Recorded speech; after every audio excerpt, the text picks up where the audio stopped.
ti diṣu atayanyan ọ̀rọ̀ yẹn ti dójú ẹ̀ báyìí ọ̀rọ̀ yẹn ti diṣu atayanyan yam pepper scatter láàrin gbogbo àwọn àgbààgbà ilẹ̀ Yorùbá wọ́n ti kọjú ìjà síra wọn báyìí wọ́n ti ń nàka ìkà ọ̀bàyéjẹ́ lẹ́yìn ẹ̀yin àgbààgbà yìí ẹ̀yin lẹ balẹ̀ Yorùbá jẹ́ ẹ̀yin àgbààgbà ilẹ̀ Yorùbá àwọn ọmọ lábẹ́yìn aníkà wá bèrè náà ni nígbà tí ẹ̀yin àgbààgbà ti fèsì ara yín báyìí pé ẹ ti mọ̀ pé ẹ̀yin lẹ ń balẹ̀ Yorùbá jẹ́ táwa ọmọ lábẹ́yìn dẹ̀ ti sọ láti yọ ọdún tó ti pẹ́ wípé ọwọ́ yín là ń bá ní gbogbo rògbòdìyàn tó ń ṣẹlẹ̀ nílẹ̀ Yorùbá ẹ̀yin lẹ jẹ́ kí ilẹ̀ Yorùbá ìran Yorùbá kó gòkè àgbà tí àwọn kan sọ wípé ṣe la rí yín fín ṣùgbọ́n inú tèmi dùn ayọ̀ tèmi kún nítorí wípé láàárín àwọn àgbààgbà náà ni wọ́n dìde sí tán ní ẹ̀yin àgbààgbà níṣòro ìran àti ọmọ ilẹ̀ Yorùbá ẹ̀yin ilẹ̀ balẹ̀ Yorùbá jẹ́ níṣe ni mo tún bú wọn bẹ́ẹ̀ yẹn o òkè ẹ jẹ́ ká wá gbọ́ fídíò yẹn.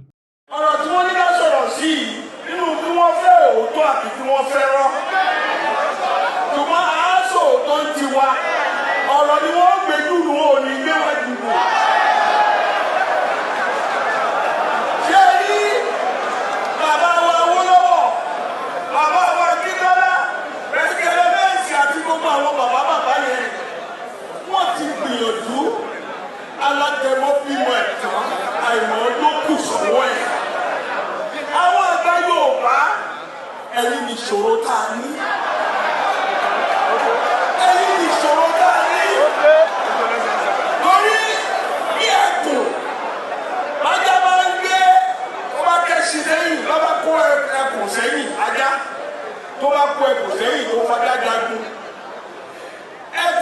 ẹkùn ajagun bí ajá ni tí wọ́n jọ pa wọn papọ̀ ṣùgbọ́n bí èèyàn bá gbẹ́kùn síwájú tó kájíká sẹ́yìn ajá jagun bí ẹkùn ẹjagun bí ẹkùn ilẹ̀ bàbá wa lélẹ́yìn. I cannot go to a meeting in which 99% of the participants are Yorubas. I've lived in Lagos for a long time. The tendency that they finish the meeting in their language and then I'm just sitting down there. I cannot go. Is that what operates? Yeah. They are so predominant in the system. They are so predominant in the system. So you're accusing this government and President Bola Tinubu of nepotism. Let me tell you, when we were doing the campaign, after he went to that Lagos and said that thing that he said about Emeloko. That's Ogun State. Yeah, in Ogun State. There was a Bola Tinubu platform in which were participating. And they started insulting Northerners. Northerners are this, Northerners are this, Northerners are this, they are illiterate. So I wrote on that platform, a WhatsApp group. These are the people whose votes we will need. If you antagonize them, we are finished. Then I wrote that. The problem with Yorubas, and I still repeat it, is that when you support them and they win, they turn around to convert as if they behave as if they have subdued you, as if they have conquered you. ẹ̀yin èèyàn mi ṣé ti rí wípé òótọ́ ọ̀rọ̀ ti padà ń sọra ẹ̀ ìjọ rántí some years back mo wà lára àwọn tó máa ń pariwo pé ẹ̀yin àgbààgbà kí ni ipa gan tẹ́ fẹ́ kó nílẹ̀ Yorùbá ẹ̀yin lẹ ń dá wàhálà alẹ́ ẹ̀yin lẹ ń ba ilẹ̀ Yorùbá jẹ́ tẹ́ ba yé àwọn ọmọ Yorùbá jẹ́ torí gbogbo ibi tó yẹ kẹ́ ti wà vocal kẹ́ ti sọ̀rọ̀ kẹ́ ti jà fún wa kẹ́ jà fẹ́tọ̀ wa àti oríṣiríṣi nǹkan tó bá yẹ kẹ́ control gbogbo yín ò bìkítà àǹfààní ara yín lẹ fi ṣe number one priority tẹ́ lọ ń jà fún bẹ̀ gbogbo ibi tó ti yẹ kẹ́ ti sọ̀rọ̀ ẹ dákẹ́ nítorí àǹfààní ara yín kò wá sí àgbà àsìkò yìí tó wá ní ìfẹ́ ìtẹ̀síwájú ilẹ̀ Yorùbá àbí ọmọ Yorùbá mọ́ kudos to àwọn àgbààgbà tó ti ṣe tán tẹ lọ ní ìgbà ayé àwọn bàbá Awólọ́wọ̀ àǹkó ọpẹ́lọpẹ́ ayé àwọn bàbá yẹn o àwọn bàbá Bọ́lá Ìgè Abraham Adésànyà àǹkó gbogbo wọn àwọn bàbá yẹn náà jẹ́ kí a mọ rírì ìjẹ́ Yorùbá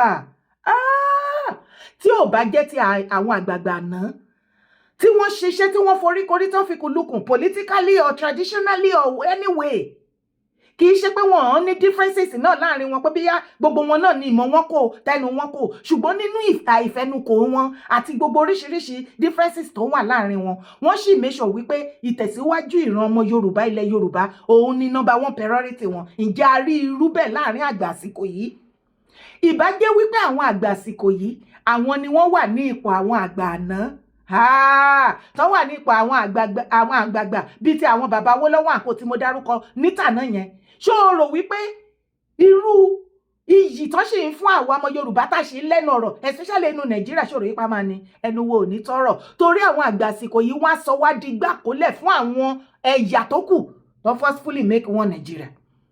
Àwa la máa jẹ́ the lowest pit of Nigeria. Làbá máa jẹ́ the lowest pit of Nigeria. Kó kú lọ kárùn lọ Nigeria, ìran Yorùbá nìbá máa jẹ́ bẹ́ẹ̀. Ọpẹ́lọpẹ́ àwọn àgbààgbà náà. Ẹ jẹ́ a máa dúpẹ́ káwọn oore wọn kó máa jẹ nímọ̀re. Gbogbo èyí tó bá kù díẹ̀ káàtó wọn kí wọ́n tí wọ́n ṣe dáadáa. Ẹ jẹ́ ká máa rántí eléyìí tí wọ́n gbélé ayé ṣe tó ṣe dáadáa tí ìwà tèmi jọ benefit. Kó wá wò níbi tí àwọn àgbà àsìkò yìí tán ti jẹ́ akótilétà elérinrun majority wọn ò rí tilẹ̀ Yorùbá rò, wọn ò fẹ́ kílẹ̀ Yorùbá ó gòkè àgbà débi tán máa rí tìran Yorùbá rò. Jà fúnra wọn ni wọ́n ṣe, wọn jà fúnra Yorùbá mọ́, jà fún àǹfààní ara wọn àtọmọ wọn nìkan. Gbogbo iṣẹ́ tí àwọn àgbààgbà wa lánàá, àwọn late Awólọ́wọ̀ àǹkó, gbogbo ìgbà la máa ń rántí bàbá wa Awólọ́wọ̀ tó bá ṣe eré àrántí ẹ, bó bá ṣèdàkejì náà á mọ̀ rántí ẹ. Bàbá Ọbásanjọ́ àgbájú yín dà o, ẹ gbé dáyà yín ìrókúrò yín tẹ́ bá lọ tọ́kí láti ẹ̀ máa fi rántí bàbá nílẹ̀ Yorùbá, kò má sí nǹkan ẹyọ kan báyìí. Rẹ́rẹ́rú gbogbo iṣẹ́ tí àwọn àgbààgbà wa àná, àwọn bàbá wa Abraham Adésànyà ńkò, àwọn bàbá Bọ́lá Ìgè, àwọn gbogbo wọn bàbá Awólọ́wọ̀ gbogbo wọn tí wọ́n gbé ṣe tí ìwà àtẹ̀mí tájọ jẹ àǹfààní bẹ̀. Gbogbo ẹ̀ pátápátá nígbà tí bàbá Ọbásanjọ́ tí wọ́n fẹ́ please àwọn Northerners. Gbogbo iṣẹ́ tí àwọn late àgbààgbà náà ṣe sílẹ̀ fún wa tí wọ́n fi nǹkan owó, nǹkan àlùmọ́nì àti nǹkan ilẹ̀ Yorùbá tí wọ́n fi build. Bàbá Ọbásanjọ́ gbé ó di hì, wọ́n bá ní ó belong sí Nàìjíríà torí wọ́n fẹ́ please Northerners. Ọ̀tá àròdù èèbà àní lọ́jọ́ bá dé, ṣé ojú ọ̀nà tàyẹn náà ni gbogbo olórí orílẹ̀-èdè àgbà ńlá ayé yìí máa gbà àbí ilẹ̀ Yíbò là ń lọ ni? Kò tiẹ̀ yéèyàn. Ẹ̀yin àgbààgbà òní ṣẹ́rí pójú yín ti bó, ṣùgbọ́n bàbá Fáyòṣe ẹ̀yin náà wà lára àwọn àgbààgbà, àbírọ́ ni mo pa ní, ẹ wà lára àwọn àgbààgbà ilẹ̀ Yorùbá nísìnyí bà mí. Ipa wo lẹ̀yin náà ti kó fún ìtẹ̀síwájú ilẹ̀ Yorùbá, ṣùgbọ́n mo mọ̀ yín pé máa ń sòótọ́ àwọn ọ̀rọ̀ kankan.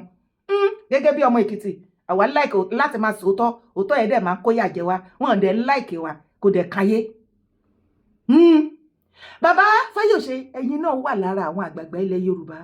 Kí ni ipa tẹ́ ẹ ti kó fún ìtẹ̀síwájú Èkìtì? Ǹjẹ́ ẹ realize pé Èkìtì state yàtọ̀ ẹnu ìgbà tó ṣẹ̀ṣẹ̀ wá sọ pé wọ́n ṣe fẹ́ build new state nísìnyí máa sọ wípé Èkìtì state fẹ́ gbàbúrò, but Èkìtì state is the babyest state ní gbogbo Nàìjíríà, the whole of 36 including Abuja, make it 37 states. Development mélòó ni Fáyòṣe ti mú sí Èkìtì? Èrè mélòó àti àǹfààní mélòó ni ọmọ Èkìtì ti jẹ lára yín? Òṣòkò mọ́lẹ̀. Ipa wo lẹ ti kó fún ìran Yorùbá tá a lè máa tọ́ka sí lọ́jọ́ ọ̀la bọ́lọ́jọ́ bá dé, mi ò ro kúrò yín o, wípé ilẹ̀ Yorùbá ò ní gbàgbé yín, ẹ̀yin lẹ ṣe nǹkan báyìí. Gbogbo yín lẹ fèèlì wà bí mo parẹ́ ẹ̀yin èèyàn mi. Èyí tí mi ò rántí fi sí, ó yẹ ẹ máa fi sí níbi comment section. Gbogbo yín pátápátá ní ẹ fèèlì wà. Ẹ̀ẹ́dẹ̀ fèèlì wà, ẹ fèèlì ara yín. Orúkọ gbogbo yín ò ní kúrò nínú ìwé ìtàn. Bẹ́ẹ̀ ni, òun la ṣe wá ń rawọ́ ẹ̀bẹ̀ sí bàbá Tinubu, ẹ̀yin tẹ́ súnmọ́ wọn tẹ́ mójú obì yìí pa nírè. Ẹ bá wa sọ fún Almighty Jagaban ipe kí ni nǹkan gan ta fẹ́ tọ́ka sí ní ìgbẹ̀yìngbẹ̀yìn wọn wípé ìran Yorùbá benefit inú ayé wọn. Torí títí dìsín kò tí sí nǹkan ẹyọ kan tá a ti rí tí wọ́n gbé ṣe ní the whole of Yorùbá tá a lè sọ wípé ọmọ Yorùbá wọ́n benefit ńbẹ̀. Kò tí sí. Lagos state tẹ́ ẹ̀ pariwo gan, kò sí nǹkan ẹyọ kan bẹ́ẹ̀ tí àwọn Lagosians lè tọ́ka sí wípé at least èrè yìí à ń jẹ lára Tinubu. Kò sí nǹkan kan tó tọ́ka sí yín tó represent yín, ẹ gbàgbé èrè ìyàwó yín tẹ́ lọ fi 1 billion kọ́. Kò sí àǹfààní ire kan tá a máa rí sọ lẹ́yìn yín tẹ́ ẹ bá dàgbà tẹ́ ẹ lọ tán. Kíní yìí ò máa sínkì sí yín létí. Irú yín kí la fẹ́ sọ nípa yín? Ṣùgbọ́n Fáyòṣe tó wá sọ̀rọ̀ kan tẹ̀síwájú. Wọ́n ní ìran ọmọ Yorùbá. Wọ́n ní tá a bá fi ajá síwájú, tá a fi ẹkùn sẹ́yìn. Ajá jagun bí ẹkùn. Ṣùgbọ́n tá a bá fi ẹkùn sí iwájú tí ajá wà lẹ́yìn, ẹkùn á jagun bí ẹkùn. tó jẹ́ sí wípé ìran Yorùbá ìran ọmọ aládé ni wá kò yẹ ká jagun bí ẹrú ó ní ká jagun bí ẹkùn àsìkò àpérò wa mà ti dé mo máa ń sọ fún yín ẹ̀yin màlẹ́ ẹ̀fẹ́ gbọ́ wọ́n ní ìpàdé àpérò yẹn báyìí sí gbogbo ẹ̀yin gómìnà pátápátá àárí ẹyọ kan yín bẹ̀ because of politics àbí ṣe ráyé wọn ṣe ráyé wọn bí ẹ bá ń gbé ṣe ráyé wọn bí àwọn tó ṣẹlẹ̀ Yorùbá rádaràda ṣe ráyé wọn bí ibẹ̀ ni kọ́kọ́ là ń lọ o ẹ gbà wá o torí Ọlọ́run ó mà ṣe o ṣé nọmba 3 náà fẹ́ bẹ́yìn ó fẹ́ lọ bẹ́ẹ̀ yẹn ni nọmba 3 Nàìjíríà Akpabio wọ́n ní condition wọn ti critical o níbi tá bẹ́ẹ̀ ṣe ń gbọ́ mi lọ́wọ́lọ́wọ́ yìí wọ́n ní bàbá ò lè rìn mọ́ o wọ́n ti para mi ì fi yọ wọ́n o gbogbo nǹkan tó bá fẹ́ gbélé ayé ṣe ò jẹ́ rọra ṣe ọba dákẹ́dájọ́ ó wà lókè tí ó bí gbogbo wa wá wo fídíò. And the whole country is very proud of what this administration has done in the way and manner President Bola Ahmed Tinubu was honored and was buried. President Bola Ahmed Tinubu will not be forgotten. Iṣan wọn ti critical. Wọ́n ló ti dojúrú bí ẹsẹ̀ télọ̀. Wọ́n lè rìn mọ́ gan náà kó tó di pé wọ́n gbé wọn lọ sí UK. Wọ́n lè rìn mọ́. Mo dẹ̀ mọ̀ pé tó bá máa fi tí ọwọ́ UK yẹn tí ò bá dùn wọ́n lára as usual wọ́n á transfer wọn wá sí Germany bí gbogbo wọn ṣe máa ń ṣe nìyẹn from UK to Germany tí gbogbo ẹ̀ bá ti wá lójú pọ̀ tí gbogbo ẹ̀ dojúrú wọ́n á wá discharge to back to Nigeria. Ṣé ráyé wọn? Ẹ build the hospital. Ẹ build the standard hospital tẹ́ ẹ̀ nídìí láti ṣe máa sanwó sábúròdù kẹ́ lè máa maintain ẹ̀tẹ̀ ara yín. Ẹ ń ṣera yín ẹlẹ́yin ṣaráàlú ṣe ráyé gbogbo yín. Abroad ni gbogbo yín máa wá ń pẹmẹ sí. Ojú gbà wá tì fún yín apariwo a fi bú yín kò ṣẹlẹ̀ tó gbọ́ nínú yín wọ́n ti kéké ti di etí gbogbo ẹ̀yin leaders head of state Nigeria gbogbo ẹ̀yin tẹ́ ń rúlu Nigeria ẹ wáyé yín pẹ̀lú ẹ̀sìn. Nísìn number 3 citizen Senator Godswill Akpabio wọ́n ní condition wọ́n ti terrible bàjẹ́bàjẹ́ bàbá tẹ para wọ́n ti paralyze wọ́n ní ká máa gbàwé àtàdúrà ló lè ṣe bẹ́ẹ̀ sí ìgbà tẹ́yìn mọ̀ pé àwẹ̀ àtàdúrà Nàìjíríà sì ló lè tú wọn sílẹ̀ why tẹ́ lọ gbé wọn sí hospital UK owó Nàìjíríà tán ní kò sí tán yá kiri òun náà tó ná ń bẹ̀ o ìgbà tó ti di ọ̀rọ̀ healing pẹ̀lú àdúrà ni ẹ máa bọ̀ nílé ká gbàdúrà yẹn àbí kílẹ̀ ní mo sọ èwo làbọ̀rọ̀ tó waste owó okay o. Breaking. Nigerians asked to fast on Monday for Akpabio's deteriorating health condition. The Nigerian Citizen Concerned Group has urged citizens to observe a fast on Monday, seeking God's mercy and healing for Senate President Godswill Akpabio, who is reportedly suffering from acute paralysis. Oh my God. Wọ́n ní condition number 3 Nigerian citizen, Senator Godswill Akpabio, wọ́n ló ti terrible débi wípé bàbá ti para o. Bàbá ti para o, bàbá gan ò lè sọ̀rọ̀ gbogbo ẹ̀ ti para látòkè wá sísàlẹ̀. Ẹ jọ̀ọ́ fídíò tá a wò tán yẹn kó tó gbé Almighty Jagaban bàbá Tinubu ṣépèrò lẹ́ẹ̀mejì o. Ìṣebí èmi kàn rò wípé slip of tongue nígbà tí mo rí fídíò yẹn everybody wá rẹ́rìn lóòótọ́ Buhari náà fẹ́ lọ sí ní Daura ní Katsina. Èwo wá ní pé bó ṣe bẹ́ẹ̀rì Tinubu burial was honored. I am very sure pé bàbá Tinubu á máa wò báyìí pé okay ìwọ ó wà lára àwọn tó ro kúrò mi. Bàbá nìkéne ó fọwọ́ gbẹ́dẹ̀nù back to sender. Ẹni bá ní kí ikú o ló máa kú ọ̀rọ̀ bí ẹkún kó máa jẹ́ tiwọn. Ogun pọ̀ àbí?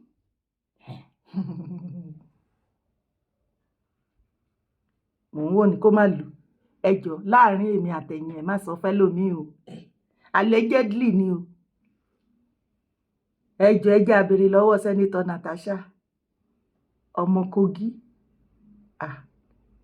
wọ́n dẹ̀ ní wọ́n ní burúkú oògùn Kogi yẹn àbí mo parọ́ ni ẹ̀yin tẹ́ wá láti Kogi ẹ̀ má bínú àbẹ́lẹ́dà Sẹ́nitọ̀ Natasha ló ń discipline number 3 citizen Ìyí pàlàpàlà ìlú àpàlà. Ibo la fẹ́ bá yàrá ìjánsìn nígbà tó ti wá di aládùúràdé àti fasting. Ẹ̀yin ò ṣe kọ́kọ́ jẹ́ ká bẹ̀rẹ̀ ní ti ká ti bí pẹlẹbẹ mọ́ọ̀lẹ̀ jẹ. Ẹni kí sẹ́nétọ̀ bọ́ọ̀ bá lè sọ̀rọ̀ mọ́. Ìyàwó wọn ṣàṣe wà live. Ẹ ṣe lọ pé sẹ́nétọ̀ Natasha kẹ́ẹ̀sì máa bẹ̀ kẹ́ ní kó forgive yín torí àwọn ẹlẹ́dàá kan wà téèyàn ò ń ṣẹ̀ láyé yìí o. Mo dẹ̀ ń sòtítọ́ ni o. Àwọn ẹlẹ́dàá kan wà tí kì í ṣẹ̀ láyé o. Ẹni yẹn gan lè má bọ́dà ṣùgbọ́n ẹlẹ́dàá á máa jà. Ìgbà tẹ́ẹ̀dẹ̀ tí wò lọ wò bọ̀ eléyìí tó ti di pé ká máa fast ká tún fàdúrà kun ẹ̀ ká fi gba nídìí.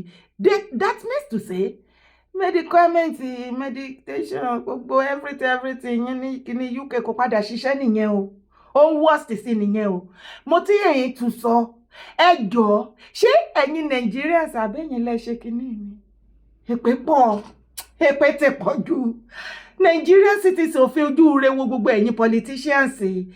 Bí àbá ṣépè yẹn síta tẹni ká máa arrest wa à ń finú fídọ̀ àfi ràn yín lépè láì tiẹ̀ tí ìjàta ìjẹ́po a máa fi gbé yín ṣépè ní èpè.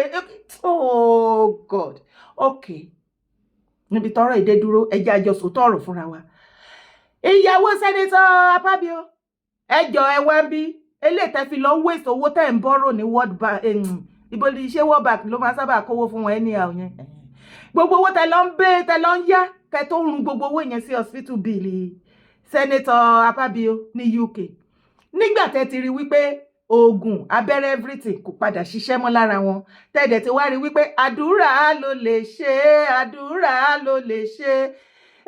Sẹ́nitọ́ Akpabio gbogbo ń tó dorí kòdò gbogbo ń tó paralyze àdúrà ló lè gbèrò àdúrà ló lè túnṣe àdúrà ló lè ṣe kó dára. Ẹ transport wọn padà wálé kàdé wá bẹ̀rẹ̀ kẹ́dẹ̀ wá bá wa sọ nationally pé ìjọba ilẹ̀ fix gangan fún gbogbo Nigerians gbogbo wa tẹ́ ṣe gbogbo wa la ṣe pé mọ̀ ní o àtàwọn tàbí inú ìṣẹ́ náà okay gbogbo wa ṣá kàṣà gbàwẹ̀ yẹn ẹ ṣá mọ̀ bẹ́ẹ̀ ṣe máa fọ́ọ̀sì wa ṣe nǹkan ẹ̀yin o bẹ́ẹ̀ ó ṣe máa bẹ́ẹ̀ máa wá mú ọlọ́pàá ti gbogbo wa nínú áùsì wa ni ò tán máa ṣọ́ wa pé àgùdọ̀ jẹun. Ìgbà tó ti di ọ̀rọ̀ aláàwẹ̀ àtàdúrà èwo làbúrò jókòó sí UK àdúrà lè má lè dé bẹ́ẹ̀ o ẹ máa gbé wọn bọ̀ nílé àbó tó dìgbà tí ìwọ ló sọ èmi kọ́ o. Orúkọ tèmi ò yí padà Yèyé Dára Kowé ni mò ń jẹ́ sorry gbogbo ẹ̀yin tẹ́ ń rúlu Nàìjíríà tẹ́ ẹ bá rúre òun ni gbogbo yín máa sọ̀rẹ̀ ẹ tí ì rí nǹkan kan ẹ ṣẹ̀ṣẹ̀ bẹ̀rẹ̀. Ara ni aráàlú wọn ò sọ̀rọ̀ mọ́ nísìn ṣùgbọ́n ìnira tó ní aráàlú wọn fi ń ṣe èpè sínú ayé yín àtàwọn ọmọ yín ó sì máa mú yín ajẹ́bí idán ni. Gbogbo yín tẹ́ fara ní aráàlú nítorí àǹfààní titi yín. Ilé tí gbogbo yín bá fi tọ́mọ ìrì ló máa wo gbogbo property yín òfò ló máa ṣe. Tẹ́ fi owó wa tẹ́ fi kójọ tẹ́ fi jẹ́ kí ara oúnjẹ gidi jẹ táàrí ìgbésí ayé gidi lò gbogbo ẹ̀ pátá. Má gbàgbé láti bá mi share fídíò yìí. Má sì gbàgbé láti gba àwẹ̀ ọjọ́ kan àtàdúrà fún number 3. Má sì gbàgbé láti drop comment support my brand. Ire o, bye. ṣé rí wọ́n ń gbé ọkùnrin kan ní Jónà àwọn tó ka Bíbélì dáadáa wọ́n ní Jónà wọ́n ní bọ́ọ̀lù ọ̀tá ọkọ̀ yìí wọ́n ní ká yí ìhùn sómi gbogbo ọ̀tá yóò wá ọlọ́wà yí ìhùn sómi.